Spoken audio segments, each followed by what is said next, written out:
एक दिन एक बिलियनियर अचानक दिल का दौरा पड़ने से मर गया, लेकिन उसकी संपत्ति बांटने का तरीका सबको हैरान कर गया। जिस बेटे को वह सबसे ज्यादा नापसंद करता था उसे मिला 500 करोड़ और पत्नी को मिले शेयर और बंगला, यहाँ तक कि चैरिटी संस्था को भी एक बड़ा दान मिला। लेकिन जिसे वह सबसे ज्यादा प्यार करता था उस बेटी को मिली सिर्फ एक पुरानी यूएसबी।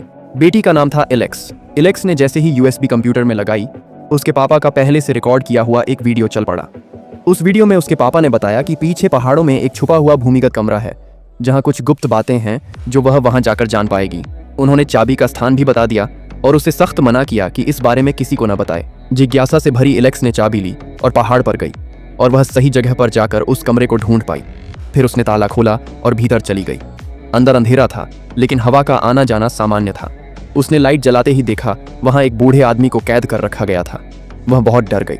जब उसने डरते डरते हाथ बढ़ाकर देखा कि वह जीवित है या नहीं, अचानक वह आदमी हिलने लगा।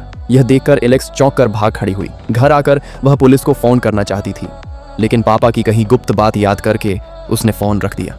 अगले दिन वह फिर वहां गई, इस बार एक नकाब पहनकर। और हैरानी की बात यह कि बूढ़े ने उसे एक नजर में पहचान लिया, यहाँ तक कि उसे पता था कि एलेक्स के शरीर पर एक जन्म चिन्ह है।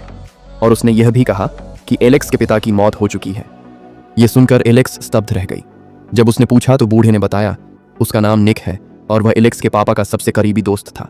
20 साल पहले दोनों साथ शराब पीकर लौट रहे थे और रास्ते में गलती से एक राहगीर को कुचल दिया।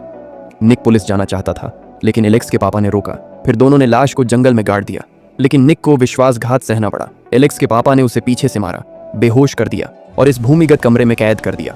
और तभी से 20 साल बीत गए, लेकिन एलेक्स उसकी बात मानना नहीं चाहती थी। तब निक ने और राज खोला। उसके पापा का कभी सोफिया नाम की एक औरत से रिश्ता था और शायद असली विरासत उसी औरत को मिली है। गुस्से में एलेक्स सोफिया के घर पहुंची और सचमुच